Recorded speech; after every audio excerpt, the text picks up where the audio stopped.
Salut frères et sœurs, j'espère que vous vous portez bien, j'espère que tout va bien par la grâce de Yeshua. De mon côté, tout va bien et je bénis le Seigneur pour ça. Malgré les combats, malgré les tribulations, on s'accroche au Seigneur par sa grâce. Aujourd'hui, je viens partager encore un message que j'ai eu à cœur par la grâce du Seigneur. Et comme d'habitude, avant d'entrer dans ce sujet-là, je vais prier le Seigneur et remettre ce temps entre ses mains. Adonai, mon roi, papa, merci pour ce temps que tu permets encore, Yahweh, pour cette parole que tu nous donnes à tous encore aujourd'hui pour nous encourager, pour nous exhorter, Seigneur. Je te prie, Père, afin que tu prennes toute la place, Seigneur, en ce temps et que tu nous conduises par ton esprit, Seigneur, à partager uniquement ce que toi tu veux et non ce que notre chair veut. Père, sois au contrôle de ce temps, mon roi, au nom de Yeshua HaMashiach. Amen. Alors frère, comme je disais, je veux partager un message.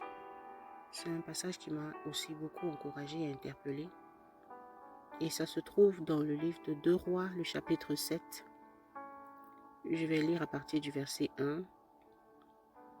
Élisha dit, « Écoutez la parole de Yahweh, ainsi parle Yahweh. Demain, à cette heure, on aura une mesure de fleur de farine pour un cycle et 2 mesures d'orge pour un cycle à la porte de Samarie. » Mais l'officier sur la main duquel le roi s'appuyait répondit à l'homme d'Élohim et dit, « Quand Yahweh ferait des écluses aux cieux, cette chose arriverait-elle » Élisha dit, « Voici, tu le verras de tes yeux, mais tu n'en mangeras pas. » Or, il y avait à l'entrée de la porte 4 hommes lépreux, et ils se dirent chaque homme à son compagnon, « Pourquoi resterions-nous ici jusqu'à ce que nous mourions? Si nous disons, entrons dans la ville, comme la famine est dans la ville, nous y mourrons. Mais si nous restons ici, nous mourrons également.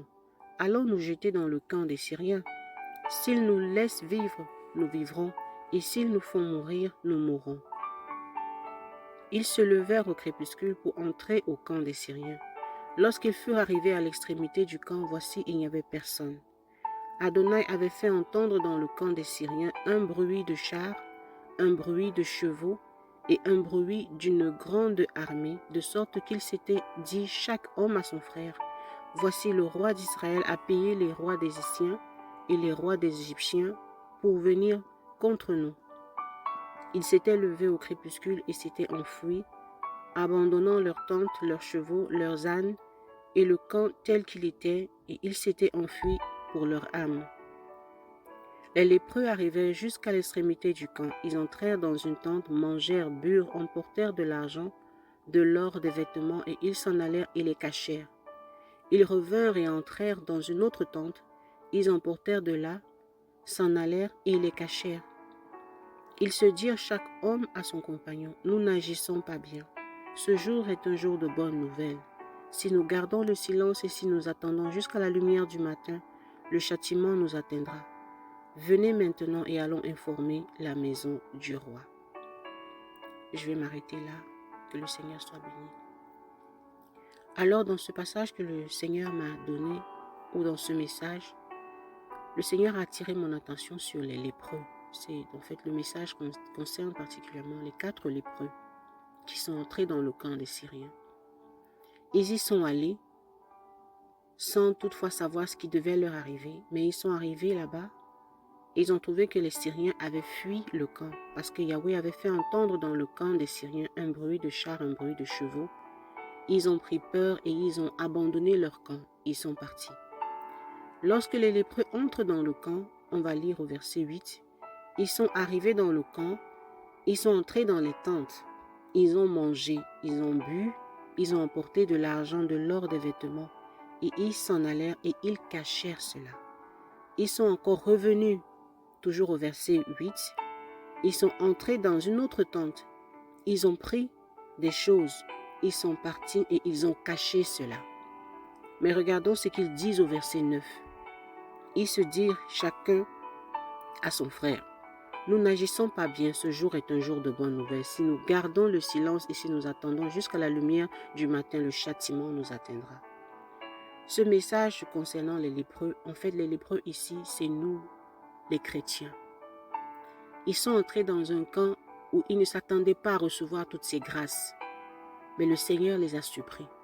Ils ont trouvé des denrées, ils ont trouvé beaucoup de choses qui pouvaient leur être utiles pour leur vie au quotidien. Mais qu'est-ce qu'ils ont fait? Ils ont pris cela, ils sont allés cacher. Toutes ces choses qu'ils ont reçues, c'est l'image en fait de nous les chrétiens. Nous, ce que nous recevons de la part du Seigneur. La parole que nous recevons. Les messages que nous recevons. Les encouragements que nous recevons. Mais qu'est-ce que nous on fait parfois? On prend et on cache, comme eux ils ont fait. Mais ils se sont dit, comme on lisait au verset 9, nous n'agissons pas bien. Allons et racontons ce que nous avons vu dans le camp des Syriens. La parole, frères et sœurs, que nous recevons, nous ne pouvons pas la garder pour nous. Nous ne pouvons pas la garder pour nous. Je sais qu'il y a beaucoup d'entre nous qui se voient comme des lépreux, se voient comme des déconsidérés, des moins que rien, des gens qu'on n'écoute pas, des gens qui n'attirent pas le regard ou qui n'intéressent personne, des gens qu'on ne calcule pas. Beaucoup de chrétiens se voient comme ça.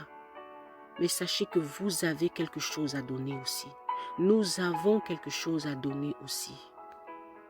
La parole que nous recevons, nous devons la partager autour de nous. Parler du Seigneur. Cette parole aussi, c'est un talent que nous avons reçu. On ne peut pas l'enterrer.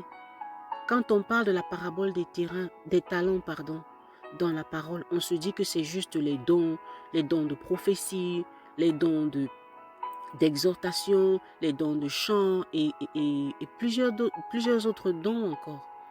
Mais ce n'est pas que ça. Ça commence par la parole. Qu'est-ce qu'on fait de la parole qu'on reçoit? Le tout n'est pas d'avoir un micro dans les mains et aller prêcher dans les rues ou dans une assemblée, commencer une assemblée, une église comme on appelle dans le monde. Non. Même avec la parole reçue autour de nous, à un frère, à un ami, à un voisin, on partage. Au verset 9, les lépreux se sont rendus compte, nous n'agissons pas bien. Nous n'agissons pas bien. Ce jour est un jour de bonne nouvelle. Qu'est-ce que la bonne nouvelle dans la parole, bien-aimée? C'est la parole du Seigneur qui est la bonne nouvelle. Et ils se sont dit, si nous gardons le silence et si nous attendons jusqu'à la lumière du matin, la lumière du matin, frère, c'est quoi? C'est le retour de Yeshua. C'est le retour du Mashiach. Parce qu'il revient, frères et sœurs, nous le savons. On ne peut pas attendre parce que le Seigneur est en train de revenir. Partageons la parole autour de nous. Je ne sais pas si beaucoup le ressentent, mais le temps passe à une vitesse énorme, une vitesse grand V, comme on dit. Et c'est le temps de se lever. C'est le temps de partager la parole autour de nous. C'est le temps de ne plus avoir peur. Ne nous voyons plus comme des lépreux, frères et sœurs. On a quelque chose à donner. On a quelque chose qu'on a reçu. Et nous devons ouvrir nos bouches et parler. Comme le Seigneur pouvait dire, comme Yahweh pouvait dire, ouvre ta bouche et je la remplirai. Parlons, bien-aimés. Ne gardons pas cette parole pour nous. Arrêtons de nous voir comme si on ne vaut rien. Aux yeux des autres, on ne peut rien valoir. Mais aux yeux du Seigneur, nous sommes des princes et des princesses. Nous sommes ses enfants. Parce qu'il nous aime. C'était pour nous encourager. C'était aussi pour nous interpeller. Parce qu'il y a aussi, comme au verset 9, les lépreux se sont dit, si nous attendons jusqu'à la lumière du matin, le châtiment nous atteindra. Ce châtiment-là, c'est que nous allons rendre des comptes au Seigneur pour toutes ces années où nous avons reçu cette bonne nouvelle, cette parole, et nous l'avons gardée pour nous. Le ministère, c'est pas juste aller prêcher dans les rues, se voir monter sur une estrade pour parler à 1 million de personnes ou avoir une belle voix et chanter. Mais c'est partager aussi, ça commence autour de nous. Bien-aimés, c'était pour nous encourager à nous réveiller aussi dans ce sens. Partageons la parole reçue. Partageons ce que le Seigneur nous donne. Même si c'est à une personne, 2 personnes, c'est partager. Que le Seigneur vous fortifie tous, que le Seigneur nous fortifie tous et nous encourage encore à persévérer dans ses voies.